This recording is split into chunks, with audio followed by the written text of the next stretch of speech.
Coucou les aventuriers apollériques. Donc pour cette vidéo, c'est la partie 3 de l'analyse des débats de Emmanuel Macron. Bonne vidéo, Paul-Éric suivra vos commentaires. Bisous, on vous adore.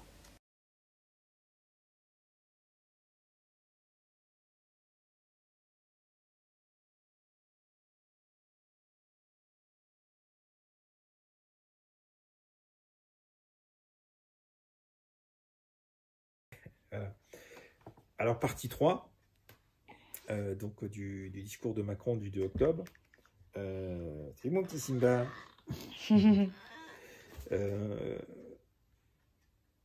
Donc, parmi l'arsenal de loi, il va y avoir une augmentation du motif de dissolution des associations qui se fait essentiellement au Conseil des ministres, pour certaines. Ah, mon petit Minou, il est là. Petit Simba. Voilà, mon Minou. Pour qu'il n'y ait plus aucune association qui magouille sous couvert de choses, mais qui est en fait intégriste, etc., puisse continuer à exister et puisse être dissoute beaucoup plus rapidement. Alors ça passe aussi par un financement de l'État quasiment obligatoire pour une partie, mais avec en contrepartie une signature d'une charte reconnaissant les valeurs et les lois de la République et s'engageant à les faire respecter et à les appliquer. Et si cette charte n'est pas respectée, alors l'association sera quasiment automatiquement dissoute. Il y aura un rappel, mais elle sera très rapidement dissoute. Voilà. Alors il a précisé effectivement que les associations, quelles qu'elles soient, doivent unir et non pas fragmenter la nation. Le principe des associations en France est assez unique. Aux États-Unis, ça va être des fondations, etc. Mais il n'y a pas d'association comme ça. Nous, ici, tout le monde peut fonder une association. Moi, j'en ai créé une il y a une vingtaine d'années. Une association au niveau de la jeunesse et pour faire des sorties, etc. Dans l'animation. Voilà, je cherchais. Et ça va aussi, l'association de protection des femmes, tout un tas de choses, des animaux. Donc c'est assez particulier à la France, et en particulier les aides de l'État pour aider à financer, etc. C'est un fonctionnement très particulier. Voilà, donc j'ai dit, dans l'arsenal de loi, il y a un renforcement du contrôle de ces associations, des financements, une transparence au niveau des financements, et une possibilité de dissolution des associations étendues, donc avec pour objectif de fermer les associations inacceptables et de limiter les dérives des autres. Troisième point de cet arsenal législatif, l'école. Donc vous savez, et j'y tenais. Attends, mon Simba. Faut que tu le montres, mon amour. Il est là, mon petit Simba. Bah, faut que je te montre, mais il s'est couché à côté de moi. Voilà, mon petit. Attends, je te remets. Voilà. Oui, ils sont vraiment chauds. Ouais, mais ils ont le poil très doux quand ils sont bébés comme ça. Parce qu'ils sont juste 3 mois. Simba et Frasier. Donc j'étais très attaché à le fait que l'instruction obligatoire, mais pas l'école. Et là, évidemment, c'est un des points que je dirais qui est négatif. Il y en a d'autres, c'est que ben là, cette liberté est quasiment supprimée. Elle n'est gardée que pour des raisons de santé. Voilà. Donc évidemment, c'est un petit peu dommage. Donc alors on n'aura plus le choix qu'entre école publique et école privée. C'est un petit peu dommage. Bon. Cette liberté-là, voilà, elle sera supprimée. Alors effectivement, il s'appuie sur un constat. Il y a plus de 50 000 enfants qui suivent des cours à domicile ou en dehors de l'éducation nationale. Alors quand on dit éducation nationale, on étend au partenariat des écoles privées, hein, notamment les écoles catholiques, aux écoles protestantes, ou même les écoles juives, qui ont tout un partenariat avec l'État. Donc on écarte aussi ces écoles-là. Donc 50 000 enfants qui suivent des cours à domicile ou en dehors, ça augmente constamment. Et c'est problématique parce qu'il y a une bonne partie des écoles au niveau islamique, toujours, où c'est avant tout un enseignement de la prière et pas historique, donc c'est une vision très déformée de la réalité ou de l'histoire, avec une propagation d'idées dangereuses et vraiment des idées terroristes, quoi. Et puis également, il y a une volonté de lutter contre le fait que il y a des parents qui disent voilà, je veux plus que mon enfant aille à la piscine, puisque c'est garçons et filles en même temps. 2 mois après, je veux plus qu'ils prennent les cours de chant. Donc ça sera absolument pas plus possible avec ce nouvel arsenal de loi. L'école est obligatoire, donc l'instruction à travers l'école. S'il n'y a pas de partenariat ou si ce n'est pas une école qui est approuvée par l'État, c'est niet. Et il n'y a pas question de choisir les matières, etc. On fait le programme qui est proposé, point final. Et cette école, il la rend obligatoire, cette instruction à l'école, il la rend obligatoire à partir de 3 ans. Alors bon, je comprends que dans des cas d'embrigadement, ce soit bien. C'est un petit peu embêtant pour les autres. Sachant qu'on commence à apprendre à lire et à écrire à 5 ans, en fait. Je vous parlerai un jour de l'école de Summerhill, du psychanalyste à Snell, en Grande-Bretagne, qui est une expérience très enrichissante, très intéressante, et on ne peut pas nier les résultats. En fait, c'est simple, quand on mettait son enfant dans son école, qui fonctionnait en internat, il allait au cours s'il avait envie. Voilà, il y en a un comme ça qui a décidé d'apprendre à lire et à écrire à seulement 17 ans, et il a tout rattrapé en 1 an. Alors j'en parlerai parce que c'est très intéressant dans le fonctionnement et dans ce que ça a permis de déduire au niveau du fonctionnement de l'être humain, de la psychologie. Donc là, un contrôle, les parents plus finis de dire non, je ne veux pas que là il aille à la piscine parce que c'est garçons et filles en même temps, parce que tout ça, bon, c'est bon, c'est les valeurs de la République, point. Pas de ségrégation entre mes femmes, etc. Il y a cette volonté de lutter là-dessus.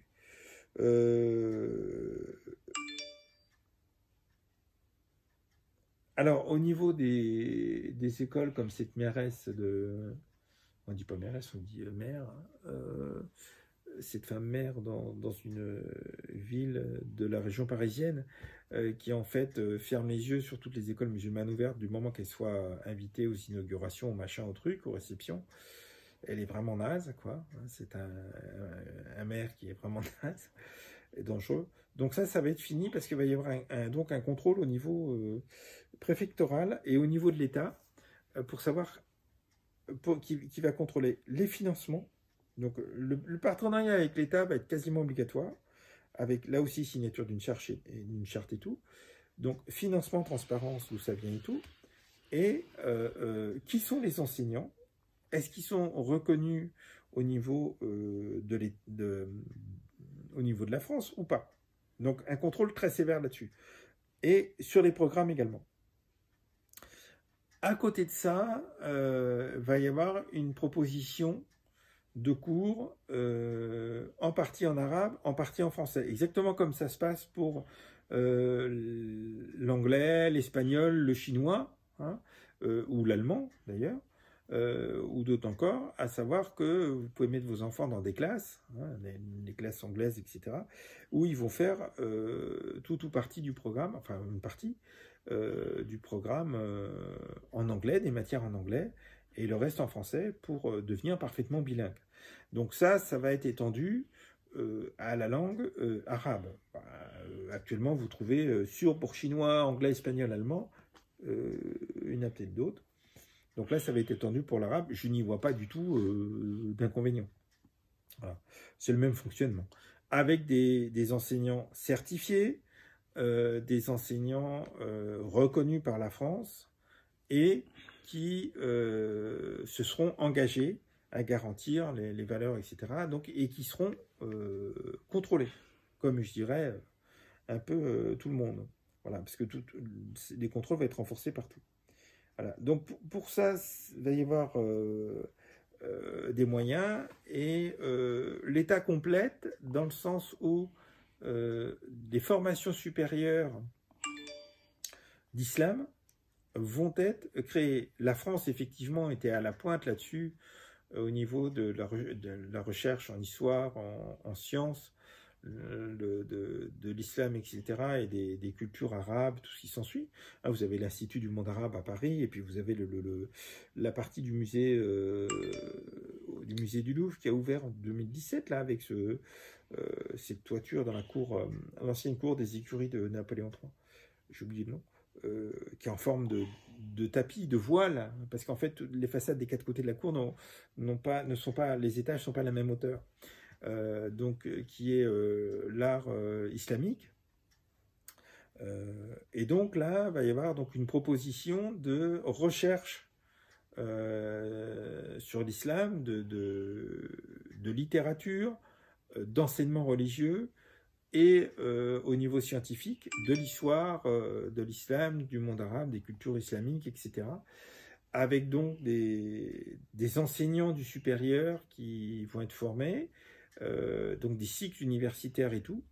L'État va débourser des millions d'euros. Vous allez me dire pourquoi? Pourquoi? Parce que c'est exactement comme pour l'enseignement, les écoles mixtes, enseignement arabe-français, comme vous avez anglais-français, etc.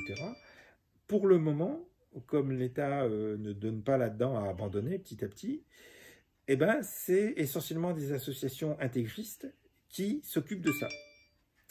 Donc, qui donnent des diplômes, des études supérieures en islam et tout, à travers une vision parfaitement intégriste, terroriste, tout ce que vous voulez, et dominatrice et déformée de l'islam. Vous avez qu'à écouter le vendredi soir sur France Maghreb 2, à partir de 20h à 21h, si c'est toujours à ce heure-là, l'imam de Drancy, et vous verrez, il est très clair au niveau du Coran. Mais c'est ça qui est le problème avec l'intégrisme, et encore une fois, je me permets de préciser, peu importe, parce qu'il y en a partout, dans l'athéisme, dans le bouddhisme, dans l'hindouisme, dans le catholicisme, dans la chrétienté, dans le judaïsme, etc. Dès qu'on est dans l'islam, qu'on appelle maintenant les salafistes, c'est aux musulmans, les vrais, qui font du mal. Oui. Parce que quand on voit les vrais imams, comment ils parlent, dont l'imam dont vient de parler mon homme, je vous assure qu'il les épargne pas. Hein. Oui. C'est hallucinant. Hein. Pardon mon amour pour la coupure, mais je trouvais que c'était important. Alors c'est une parenthèse, vous avez aussi des courants très intéressants, notamment à Bordeaux, où les femmes et les hommes sont à égalité, et un jour sur deux, on n'appelle pas ça des homélies, quand un imam fait un discours dans une mosquée, mais on va dire des sermons ou des explications du Coran. Des sermons. Oui, des sermons. Un jour sur deux, c'est fait par un homme, et le jour d'après par une femme.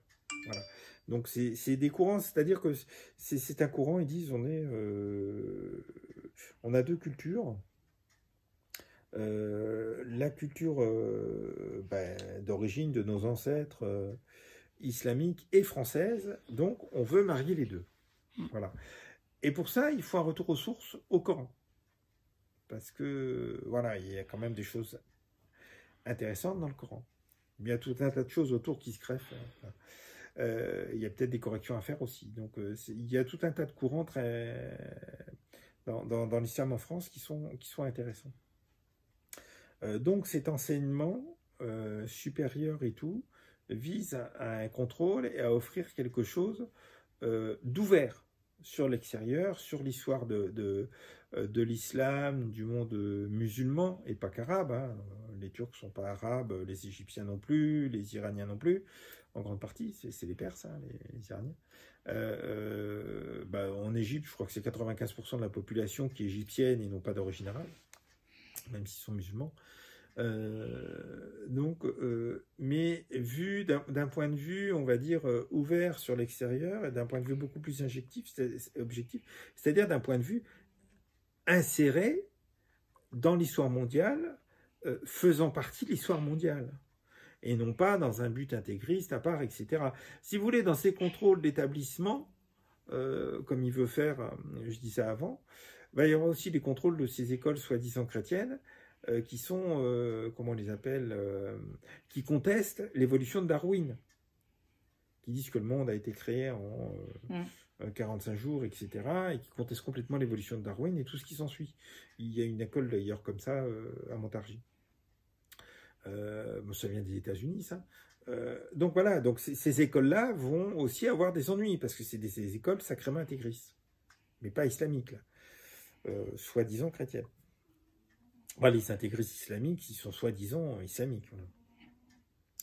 Donc ça veut dire contrôle avec des moyens renforcés au niveau des finances, et moyens renforcés au niveau des examens qui enseignent, etc., tout ce qui s'ensuit. Donc après, il y a la volonté de bâtir un islam français, en France, avec des imams formés en France. Alors c'est ce qui se passe en Turquie. Vous savez très bien que dans la très grande majorité des endroits, les Turcs ne vont pas dans les mêmes mosquées que par exemple les Maghrébins ou les Africains noirs du centre qui sont musulmans, etc., qui d'ailleurs vont souvent pas non plus dans les mosquées des Blancs. Donc c'est pourquoi? Parce que les Turcs, ça c'est Mustafa Kemal, Atatürk, va faire un islam, va faire un État laïque, donc un islam avec pas n'importe qui se déclare imam et tout, comme c'est un peu partout, mais une formation d'imam, comme nous les prêtres, donc reconnus, des diplômes et tout, et un contrôle après. Voilà, donc s'ils ne respectent pas, ils ne deviennent plus imams, ils ont des examens, donc etc. Une formation encadrée par l'État, et où ils ont tous la même formation en Turquie. Donc c'est c'est très exactement la même chose que les présidents, là pour le coup depuis Sarkozy au moins, veulent faire en France. Voilà. Actuellement, les imams viennent essentiellement de 3 pays, l'Algérie, le Maroc et la Turquie. Pour la bonne raison que la Turquie, j'ai expliqué, hein, les Turcs vont en général pas dans les mêmes mosquées que les autres musulmans. Donc, ça, avec des financements de l'Arabie Saoudite et tout, qui n'est pas un modèle d'islam tempéré. Donc, ça, alors ce qui est intéressant, c'est qu'on a appris par Macron qu'effectivement, il a passé des accords avec l'Arabie Saoudite, avec ces 3 pays, Algérie, Maroc, Turquie, pour que dorénavant, les imams soient formés en France et qu'ils soient français. Voilà. Donc ça va être le CFCM, le culte français, le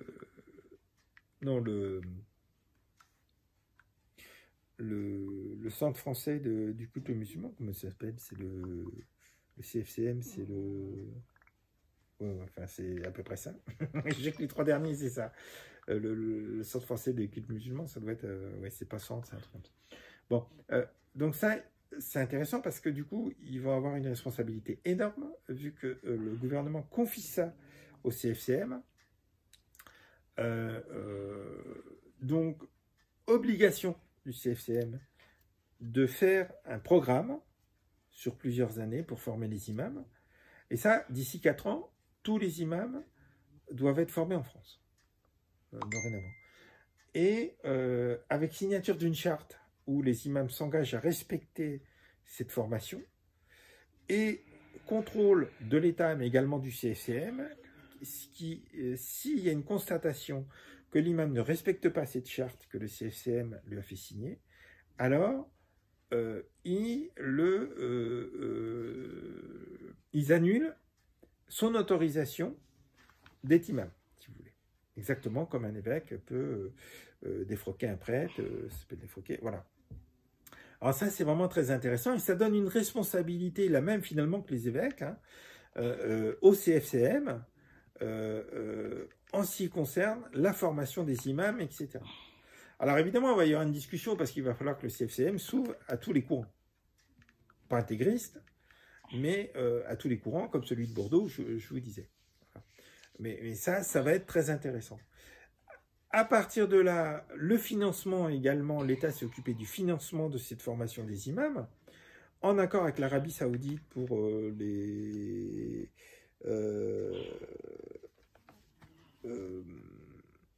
le pèlerinage, le Hajj, je ne sais pas quoi, donc qu'il y ait un accord financier pour qu'une partie, donc que ce soit un petit peu le CFCM qui organise ça, et qu'il y ait une partie qui aille aussi au fonctionnement du CFCN et des écoles de formation des imams.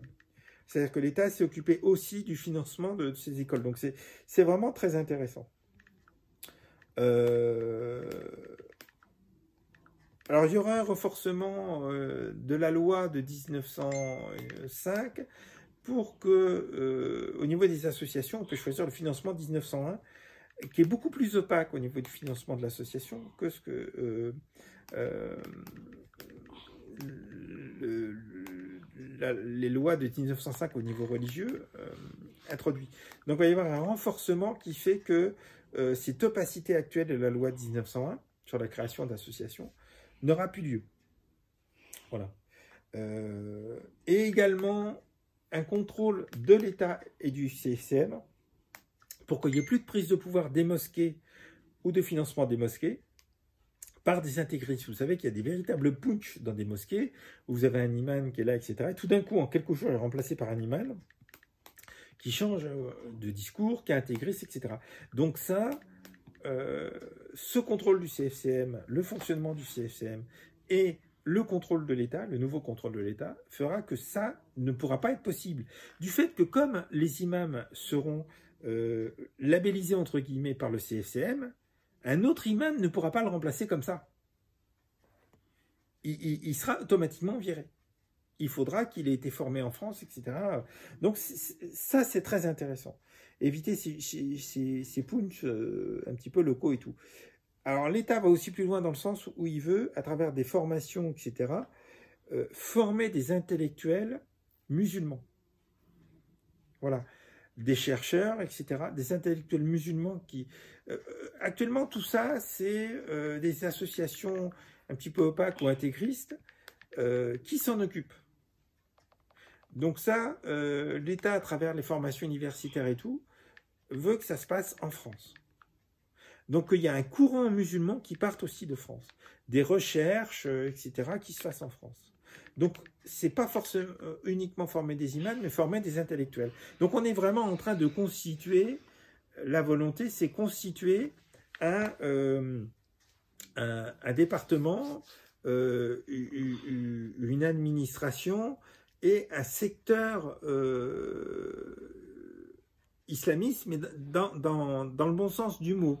C'est-à-dire avec des connaisseurs, avec des spécialistes, des scientifiques et tout. Exactement comme vous avez chez les chrétiens ou chez les catholiques, vous avez des biblistes, des théologiens, des prêtres, et voilà. Donc là, l'État veut constituer ce genre de choses. Voilà. C'est vraiment très intéressant. Voilà. Et forcément que ça intéressera aussi d'autres gens. Voilà, à tout de suite pour continuer.